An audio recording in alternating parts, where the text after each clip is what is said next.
ونصلي ونسلم على رسوله محمد وعلى آله وأصحابه وأهل بيته وعترته أجمعين. أما بعد فأعوذ بالله من الشيطان الرجيم. بسم الله الرحمن الرحيم. وبشر الصابرين الذين إذا أصابتهم مصيبة قالوا إنا لله وإنا إليه راجعون. أولئك عليهم صلوات من ربهم ورحمة وأولئك هم المهتدون. صدق الله مولانا العظيم وبلغنا رسوله النبي الكريم ونحن على ذلك من الشاهدين والشاكرين والحمد لله رب العالمين. اللهم صل على محمد وعلى آل محمد وبارك وسلم. الصلاة والسلام عليك يا سيدي يا رسول الله وعلى آلك وأصحابك وأهل بيتك وأزواجك يا سيدي يا حبيب الله.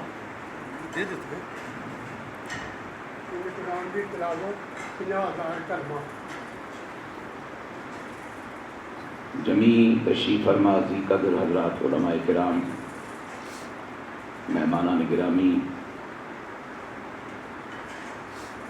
اس خاندان کے وہ تمام افراد جو دور و نزدیک سے تشریف فرما ہوئے، میرے بھائی شیراز بٹ صاحب مرحوم کے ساتھ اللہ اور اس کے رسول کی رضا کے لیے محبت کرنے والے جمیع اہل ایمان، چند منٹ ہیں ہمارے پاس، اس میں مناسب ہے کہ کچھ کارآمد بات سمجھ سیکھ لی جائے. خالق کائنات جل جلالہ خود ہی اس پوری خدائی کا منتظم بھی ہے اور مدبر بھی.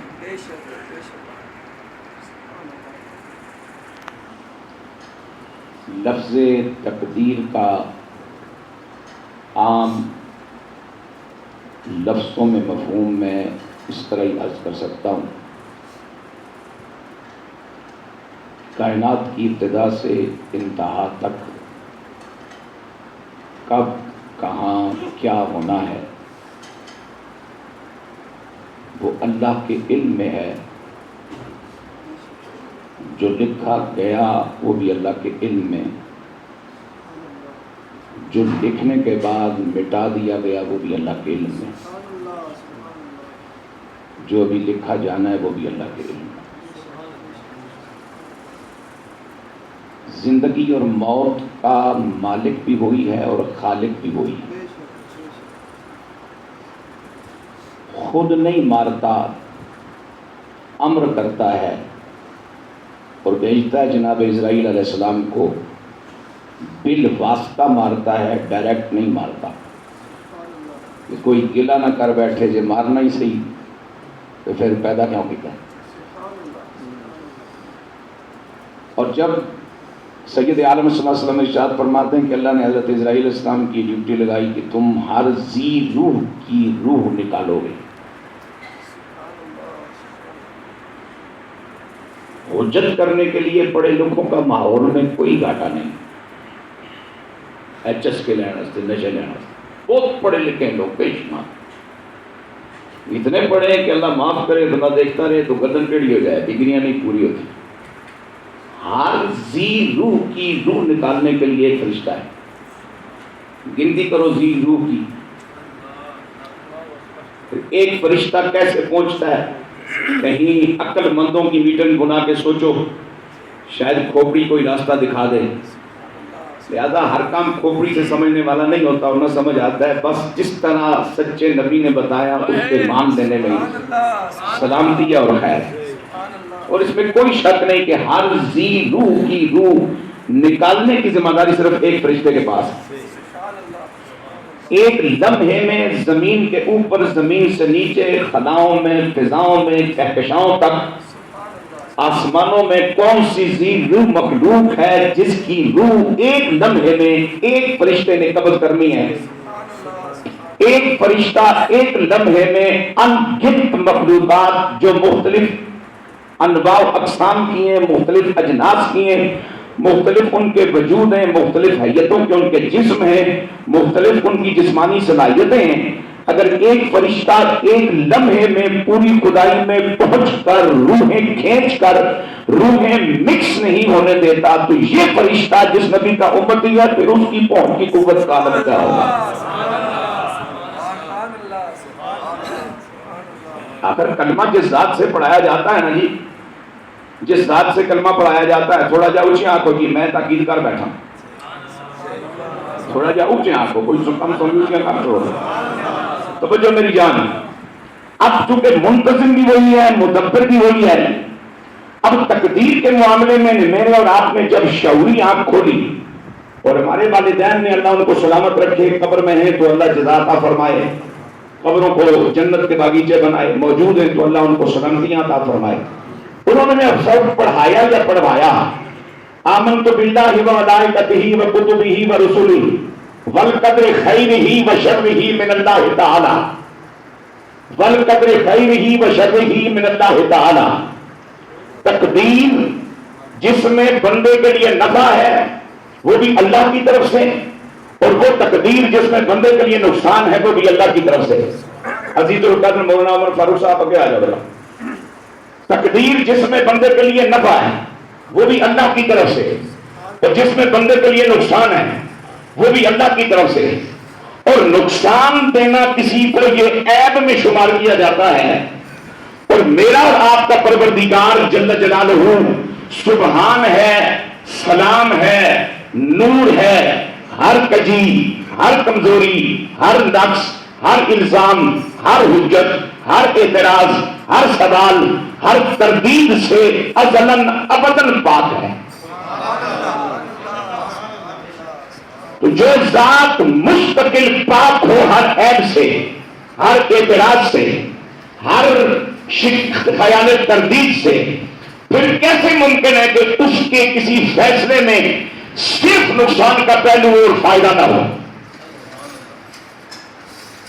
وَالْقَدْرِ خَيْرِهِ وَشَرِّهِ مِنَ اللَّهِ تَعَالَى۔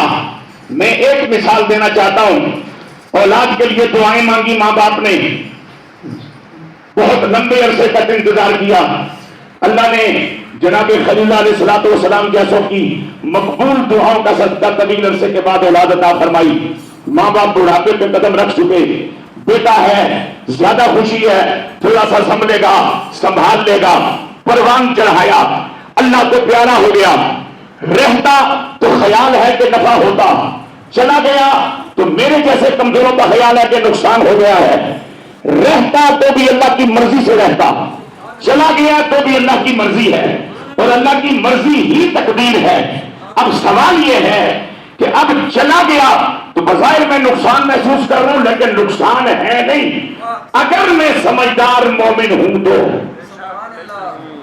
نقصان نہیں ہے، بالکل نقصان نہیں، رہتا نفع ہوتا، یہ بات بھی کوئی طے شدہ نہیں ہے، لیکن نفع اس وقت ہوتا جب میں کوئی سمجھدار مومن ہوتا، اس لیے کہ نعمت جس شکل میں بھی ہو اگر آپ اس کا شکر بجا لاتے ہیں تو وہ نعمت آپ کے لیے نفع بخش ہے، وہ نعمت میرے رات کے لیے دنیا آخرت میں کامیابی کا باعث ہے۔ میں اللہ کے گھر میں بیٹھا ہوں، باوضو بیٹھا ہوں، کبھی کبھی مجھے صبح چھت پہ جانے کا تھوڑا سا چہل قدمی کے لیے اتفاق ہوتا ہے، جب ایک کنارے سے دوسرے کنارے تک پہنچتا ہوں تو اللہ کی عزت کی قسم میرا کلیجہ لڑ جاتا ہے کہ مالک تیرا تو یہ فرمان ہے کہ ثم لتسألن یومئذ عن النعیم، ہم اپنی بارگاہ میں تجھے کھڑا کر کے جناب باری میں ہر نعمت کے بارے میں سوال کریں گے، تو اس نعمت ہی کا سوال ہوگا تو کیسے ادا کروں گا، باقی نعمتوں کا تو شمار ہی کوئی نہیں۔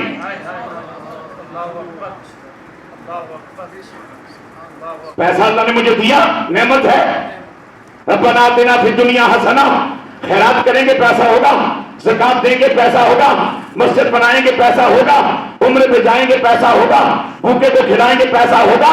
اگر پیسہ کوئی بری چیز ہوتی تو میرے پاک نبی کے عثمان کو اللہ کی دولت کبھی نہ عطا فرماتا. جو ذوالنورین بھی ہیں, ذوالہجرتین بھی ہیں, محسن اہل ایمان بھی ہیں, جامع القرآن بھی ہیں, کامل الحیاء والایمان بھی ہیں.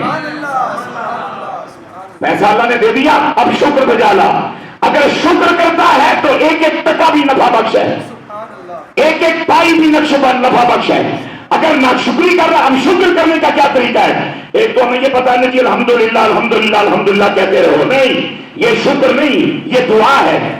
افضل الدعاء الحمدللہ وافضل الذکر لا الہ الا اللہ. شکر یہ ہے کہ رب کی دی ہوئی دولت میں سے جو کھایا ہے, جو استعمال کیا ہے, جو وجود پہ لگا ہے, اب اس جسم میں جتنے اعضاء ہیں, آنکھ وہی دیکھے جو دولت دینے والے کی رضا ہے, کان وہی سنے جو دولت دینے والے کی رضا ہے, زبان وہی کہے جو دولت دینے والے کی رضا ہے, ہاتھ ادھر ہی کو اٹھے جو دولت دینے والے کی رضا ہے, پاؤں ادھر کو چلے جو دولت دینے کی والے کی رضا ہے. تو اس دولت میں جنت چھپی ہے اور اللہ کی رحمت چھپی ہے. لیکن دولت آ گئی اور دھیرے دھیرے مسیحر تھے, مسجد سے فارغ ہو گئے, نمازی تھے, نماز بھی چھوٹ گئی, صبح فجر پہ جاگتے تھے, اب 1 بجے آنکھ کھلتی ہے اور ابلیس ہمیں یہ گباور کرا بیٹھا ہے. اگر سٹیٹس چاہتے ہو, بڑوں میں شامل ہونا چاہتے ہو تو 1 بجے سے پہلے ناشتہ نہ کرنا, یہ بڑے لوگوں کی پہچان ہے. ابلیس ہمیں پاور کرا دیتا ہے کہ اگر بڑوں میں شامل ہونا چاہتے ہو, لکھے پڑھوں میں شامل ہونا چاہتے ہو, سوسائٹی کو اسٹیٹس بنانا چاہتے ہو, تو بوڑھی ماں کو پوچھو نہ پوچھو, بوڑھے باپ کو پوچھو نہ پوچھو, بچوں کو حلال کھلاؤ نہ کھلاؤ, بیوی سے پردہ کراؤ نہ کراؤ, لیکن صبح فجر کی نماز کے لیے جاؤ نہ جاؤ, لیکن کتا لے کر کے گلی میں گھومتے ضرور نظر آنا. یہ ملا کی سوچ نہیں, یہ کملی والے کی تعلیم ہے کہ تیری فجر اگر تو مسلمان ہے تو مصلی پہ ہونی چاہیے. لیکن کیا کرے آدمی, دشمن بہت بڑا ہے, دشمن بڑی طاقت والا ہے, اس کو زیر کرنے کے لیے روح کی قوت چاہیے, اس کے لیے کوئی سامان ہو نہیں رہا. تو اب جو بھی نعمت اللہ نے دی, مثلا میرے ان بچوں کے سر سے باپ کا سایہ اٹھ گیا, باپ چلے جانے کے بعد بیٹے یتیم ہوا کرتے ہیں, بیٹیاں نہیں. جو میرا تجربہ غلط بھی ہو سکتا, آپ اس پہ تبصرہ کر سکتے ہو, لیکن باپ مرنے کے بعد بچوں کو سمجھ آتی ہے کہ ابا کے شہر سے یہ بوڑھے بیمار چارپائیوں پہ پڑے ہیں نا, تو ان کی وجہ سے خیر رہتی ہے, برکت رہتی ہے, برادری اکٹھی رہتی ہے, فتنوں کے منہ بند رہتے ہیں. بابا اٹھتا چلا جائے, ہر بندہ اپنی اپنی تیاری کرتا ہے. اب باپ کا سایہ سر پہ تھا, اللہ کی مہربانی تھی, شکر ادا ہوتا رہا, تو اللہ کی یہ نعمت تمہیں یہاں بھی کام آئے گی, وہاں بھی کام آئے گی. اب باپ کا سایہ سر سے اٹھ گیا, اللہ فرماتا ہے جب تم محسوس کرتے ہو کہ مقدر میں تمہارے نقصان ہے, تو اس نقصان میں بھی فائدہ تمہارا ہے. مالک ہو کیسے؟ فرمایا دوں تو شکر کر, لے لوں تو صبر کر. تو شکر کرے گا میں تجھ سے محبت کروں گا, تو شکر کرے گا میری محبت تجھے ملے گی, تو شکر کرے گا مجھے پیارا لگے گا, تو شکر کرے گا میرے قریب آتا چلا جائے گا. اور جب کچھ لے لوں نقصان ہو جائے, اچھا بلا کھڑا تھا, ایک دم کوئی 2 گاڑیاں ٹکرائی, میں درمیان میں آ گیا, دونوں ٹانگیں ٹوٹ گئی, اب کون سی ہو گیا, یہ تو کچھ ٹھیک نہیں ہو رہا, نہیں یہ بھی ٹھیک ہے. اپنے پاؤں پہ چلتے ہو, شکر ادا کرو, اللہ کو پسند ہو گے. اگر پاؤں پہ چلنے کی پوزیشن میں نہیں رہو تو اب صبر کرو, اللہ کو پیارے لگو گے. جب تک لوگ پوچھیں, بچے پوچھیں, برادری پوچھے, قبیلہ پوچھے, تو حالات اچھے ہوتے ہیں. پھر وہ حال ہمیں اچھا کیوں نہیں لگتا جس میں بندے سے خدا پوچھے.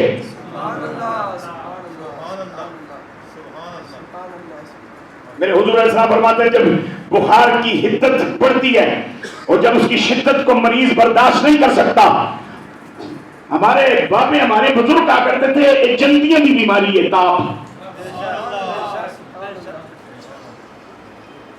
جن کی بلا جانے بھائی موبائل کیسے چلتا ہے یا ٹیلی فون کیا ہوتا ہے, لیکن انہیں خبریں تھیں, انہیں اللہ نے شعور اور نور سے نواز رکھا تھا, وہ بہت سارے حقائق کو جانتے تھے. ایک جلدیاں کی بیماری ہے, تاپ, کیونکہ میرے پاس نبی کے صحابہ رضوان اللہ تعالیٰ اجمعین میں سے اگر کسی کو 2 4 5 دن 6 دن 10 دن بخار نہ ہوتا تو وہ صحابی گھبرایا ہوا آقا علیہ السلام کی بارگاہ میں حاضر ہوتا، یا رسول اللہ 10 دیڑے ہو گئے بخار نہیں ہوا کہ اللہ خفا تو نہیں ہے؟ میرے حضور نے فرمایا جو شدت جب اس کو تکلیف دیتی ہے، بخار کی گرمی جب بڑھتی ہے اور بندہ ایک بار کہتا ہے یا رب یا رب، بچے جنہوں نے پوچھنا تھا سو رہے ہوتے ہیں، بیوی کس نے کھانا دینا تھا وہ سو رہی ہوتی ہے، ساری برادری بے خبر ہوتی ہے، اور ادھر بخار کی حدت میں سلگتے اور تڑپتے ہوئے مومن کی زبان سے جب صدا یا رب نکلتی ہے تو میرے مالک جل جلالہ کی طرف سے 70 مرتبہ یہ صدا آتی ہے، لبیک یا عبدی۔ جس تاب تو بعد ایسا بڑا احساس ملے پھر اس تاب کے حقیقت بھی کہیں تو بڑھ دی ہے اگر پتا ہو رہے۔ لہذا میرے بھائی والقدر خیرہ و شرہ من اللہ تعالی، اللہ کی طرف سے اگر نفع بھی ہے اور نقصان بھی تو پھر یہ تو کوئی ایمان نہ ہوا نا کہ فائدہ ہوتا رہے تو جی اللہ جی جی اللہ جی بہت چنگے بڑی مہربانی ہے تو تھوڑا جا خدا ڈوری چھکے۔ میں آخری بات آپ کرنا جو میرے پاس وقت کی گنجائش نہیں ہے، 1 بجے دعا ہو جانی ہے۔ میرے بچے جو ہے نا وہ جو بھی ہے سلسلہ دعا کے لیے وہ ذرا تیار رکھیں، 1 بجے دعا ہو جانی ہے تاکہ اب رات نے جہاں جہاں جس نے جدھر جانا ہے، چونکہ ہمارا کام تھا اطلاع دینا، اب یہاں بیٹھ کے انتظار کرنا ہماری ذمہ داری نہیں۔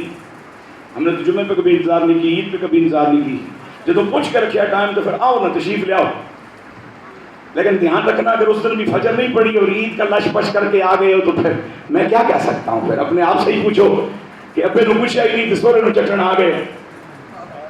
جس نماز دی قضا ہی کوئی نہیں وہ دستے ایڈا اہتمام، تو جس نماز دی مرن تو پہلے قضا ضروری ہے کسے بہانے نال بھی وہ دی خبر ہی کوئی نہ ہوگا تو پھر یہ ذرا سوچنے والی گل ہے اپنی جگہ۔ والقدر خیرہ و شرہ من اللہ تعالی، تیرے مقدر میں نفع ہے تو بھی اللہ کی مرضی سے ہے، نقصان ہے تو بھی اللہ کی مرضی سے ہے۔ کسی نے پوچھا اہل ایمان کی اماں جان سیدہ عائشہ صدیقہ رضی اللہ تعالیٰ عنہ سے، اماں جان آپ کو اللہ کی کون سی صفت پیاری ہے؟ اور یہی سبق تمام صوفیاء نے دہرایا، انہوں نے ہمیں بتایا۔ تو ہماری اماں جان نے جنہوں نے قرآن رسول اللہ سے سیکھا، جن کی صحبت و تربیت رسول اللہ کی جن کو حاصل ہوئی، جن کو دین کا ایک ایک نقش کملی والے آتا کے گھر میں بیٹھ کے سیکھنا نصیب ہوا، جو رسول اللہ صلی اللہ علیہ وسلم کی تمام ازواج میں تنہا قرآن کی مفسرہ بھی ہیں، مجتہدہ بھی ہیں، قاضیہ بھی ہیں، مفتی بھی ہیں، شارحہ بھی ہیں۔ امت کی اہل ایمان عورتوں کو 70% جو دین پہنچا ہے وہ مومنوں کی اس ماں کی برکت اور صدقے اور توسل سے پہنچا ہے۔ بیٹا نجم کہاں ہے جی؟ وہ آگے تشریف لائیں، آپ اپنے والد گرامی کی نمائندگی کر رہے ہیں، آپ تشریف لائیں آگے۔ بابا جی کا جو ایکسیڈنٹ ہوا ہے وہ تشریف نہیں لا پائے، تو آپ نے فرمایا اگر رب پیارا ہے تو پھر اس کی ہر صفت پیاری ہے۔ ایک چپتی ہوئی بات میں کہنا چاہ رہا ہوں، معافی چاہوں گا بزرگوں سے، باقی بچیاں نال میری کہانی چلتی رہتی ہے۔ نظریاتی طور پہ حلالی اور فرمانبردار بیٹے کے لیے کبھی یہ تخصیص نہیں ہوتی کہ ابا امیر ہے یا غریب، چنگا لگن واسطے۔ مجھے بڑی حیرت ہوتی ہے کہ فطرت کے تقاضے بدل رہے ہیں، جو کہ یہ قیامت کی نشانیوں میں سے نشانی ہے۔ ایک گائے اپنے بچڑے کے لیے تڑپے، اس گائے کو یہ پتا ہوتا ہے کہ ایک گھا کٹ کے ونڈا کر کے میرے کو نہیں پائے گا۔ ایک بھینس اپنے کٹے کے لیے بے قرار ہو، تو کٹا کو کہ کھاؤ تو صحیح، پھر 4 5 7 دیہڑے مجھ دا احتجاج تک ہو کہ مجھ دا یہ احتجاج بندہ تک لگے تو ماما نو اپنا کلیجہ سمجھ آ جائے کہ اس کلیجے میں تڑپ کیوں نہیں اولاد واسطے۔ یہ خاک پڑی لکھی ماں ہے جو بڑے اطمینان سے کہتی ہے میرے بچوں کی اٹیچمنٹ میرے مقابلے میں پاپا سے زیادہ ہے۔ وہ ممتا نامی شعور محبت تو تمہیں دیا گیا تھا، وہ کدھر غائب ہو گیا ہے؟ وہ کیا ہوا کہ جب بھی مشکل آتی ہم جب گر پڑتے جننے آتے خرچہ پیو کیتا ہو، آج بھی کیوں کی کمائی کھا دی ہے، لیکن جب کٹھے آتے زبان پہ ہائے اماں، یہ فطرت کا تقاضا ہے۔ آپ کہاں ڈگریاں اٹھا کے پھر رہی ہو؟ میرے بچوں کی زیادہ اٹیچمنٹ پاپا کے ساتھ ہے، تمہارے ساتھ کیوں نہیں؟ اس کا مقصد ہے کہ تم پریکٹیکلی ماں نہیں رہی۔ اگر پریکٹیکلی تم ماں ہوتی تو پھر تو ہم نے زندگی میں دیکھا ہے کہ بچے صاحب اولاد ہو کر کے بھی اپنی ماں کو وسیلہ بناتے ہیں ابا کو راضی کرنے کے لیے۔ تو اب تقدیر میں نفع یا نقصان ہے جب اس کی طرف سے ہے تو مومنوں کی ماں نے فرمایا جب وہ پیارا ہے تو پھر اس کی ہر صفت پیاری ہے. ایسا قبلہ بھائی جان صاحب بھائی جان آگے آ جاؤ. جب وہ پیارا ہے تو اس کی ہر صفت پیاری ہے. وہ جبار ہے تو بھی پیارا ہے, قہار ہے تو بھی پیارا ہے, وہ غفار ہے تو بھی پیارا ہے, ستار ہے تو بھی پیارا ہے. لیکن فرمایا یہ اسی نے مجھے یہ ذوق اور یہ شوق اور یہ شعور اور یہ فطرت کا تقاضا دیا ہے کہ اس کے باوجود کہ میں اس کے ذات صفات سے تمام صفات سمیت اس سے محبت کرتی ہوں, لیکن اگر بات کلیئر کرانا چاہتے ہو تو وہ مجھے اس حوالے سے سب سے زیادہ پیارا ہے کہ وہ میرے محمد کا رب ہے. لہذا میرے مصطفیٰ کریم علیہ السلام کے غلاموں, ایمان کا یہ تقاضا ہے کہ ہمیں کچھ نہ کچھ نصاب ایمان پتہ ہونا چاہیے. اسلام کا یہ تقاضا ہے کہ ہمیں مسلمان ہونے کا کہ ہمیں کچھ نہ کچھ نصاب اسلام کا علم ہونا چاہیے. میں سفر کے لیے نکلا تو وہ جو میرے دوست صاحب ہیں, کافی دنوں کی بات ہے, وہ مجھے بار بار وہ کوئی ایک فوٹو دکھائیں, حالانکہ مجھے شوق نہیں ہے ان چیزوں کا, ہوتا تو کم از کم اتنا میں غریب ماٹھا نہ کوئی تھوڑے جو پیسے بھی لا سکنا تھا. اتنی کوئی ٹوٹی پجی انگریزی میں بھی پڑھی ہے بھائی, چلو اس کو چلا بھی سکنا, لیکن شوق نہیں ہے, اس کی ضرورت نہیں ہے مجھے. وہ مجھے بار بار دکھائی گیا لو جی ساڑھا صدر عید کے جی پڑھتا گیا. سفر تقریباً واپسی کا سی فجر پڑھی ہے ایک ایسی مسیح کہ امام پیچھے میں تے ایک بندہ ہو اور باقی وہ سنگی بھی صدر علوی دی فوٹو تک سارے 10 بندے کھبے پاسے. جس میں فارغ ہوئے تو میں چڑھ نہیں گیا. میں کہا صدر علوی دی عید تے تینوں بڑی جناب والا فوکس ہوئی ہے تے تینوں خود نہیں پتا وہ بندے دا پترا اکھاں تیریاں کھڑیاں سن بھئی اگر 10 بندن تے سجے پاسے 6 ہونے چاہیے 7 ہونے چاہیے کھبے پاسے 3 بھی چل جاندن تو سب بندے دے پتر سجے پاسے سن 2 نوں چھوڑ کے باقی سارے کھبے جوڑ گئے کیونکہ گیٹ ادھروں سی, گیٹ سی کھبے پاسے ادھروں ہی آئین اتھے ہی جوڑ گئے. زحمت نہیں فرمائی, پتہ ہوتا کہ دائیں طرف کھڑے ہونے کا کیا مسئلہ ہے تو زحمت فرماتے نا. جب مجھے اور تجھے فرائض نبھانے کا پتہ نہیں ہوگا تو جب فرض ہی توڑ نہیں چلیں گے تو اللہ کو راضی کیسے کریں گے. گلی محلے میں بھوک کا مارا منگتا پھرتا ہے, کیسٹ لگائی ہوئی کرم مانگتا ہوں دعا مانگتا ہوں, اور میں اس کو 10 روپے دے کر کے کہہ دیتا ہوں دعا میری طرف بھی ہو گئی. سبحان اللہ, یہ اللہ ہے یہ گماسی کا پتر ہے. گلی میں کیسٹ لگا لیے بھوکتا منگتا, کیونکہ مانگنے کا بھی اب ماشاءاللہ طریقے بدل گئے ہیں, بڑے مہذب طریقے سے دنیا مانگتی ہے. تو وہ گلی میں جناب وہ لگائی ہوئی کیسٹ, میں مدینے چلی ہیں تو گلی کے کرنی ہے جان. پھر جو چلی ہیں تو پھر نکاب شکاب پا اتنے کیوں ننگ منگی پھر دی ہیں, اور لوگ اس کو پیسے دے کے سمجھتے ہیں جی بس ٹھیک ہے جی مدینے والے کو میری بھی اینج نہیں ہوتی کی خیال استو محال استو جنو. یہ مسلمانی نہیں ہے, مسلمانی کسی اور چیز کا نام ہے. تو ہمارے اس بھائی نے, میں یہ بات اپنے بچوں سے بھی کہہ چکا ہوں, بھائی شیراز صاحب کے بچوں سے بھی کہہ چکا ہوں کہ جو چیز ثابت ہو جائے بیٹا پھر اس پر عمل کرنا چاہیے. جب یہ ثابت ہو گئی کہ بھائی شیراز صاحب نے مخلوق خدا کی خدمت کی, اللہ کے گھر کو آباد رکھا, رسول اللہ صلی اللہ علیہ وسلم صاحب محبت کے جتنے تقاضے اس کے پاس میں تھے اس نے ادا کیے, تو اللہ نے اسے موت بھی اچھی دی, اللہ نے اس کے موت کے بعد انجام بھی اچھا عطا فرمایا. یہ جو اہل ایمان کی گواہی ہے, یہ آپ کا کیا خیال ہے؟ اللہ کے یہاں مرتب نہیں ہو رہی اور اس پر کوئی فیصلے نہیں ہو رہے.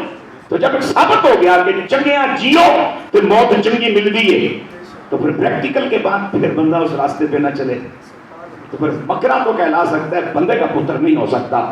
اللہ مجھے اور آپ کو اس مکر پن سے نکال دے اور اپنے بھلے کے لیے سوچنے کی توفیق عطا فرمائے, اور آپ کے اپنے بھلے میں کئیوں کا بھلا چھپا ہے. کرو مہربانی تو اہل زمین پر, خدا مہربان ہوگا عرش بری پر. اللہ میرا اور آپ کا حامی و ناصر رہے.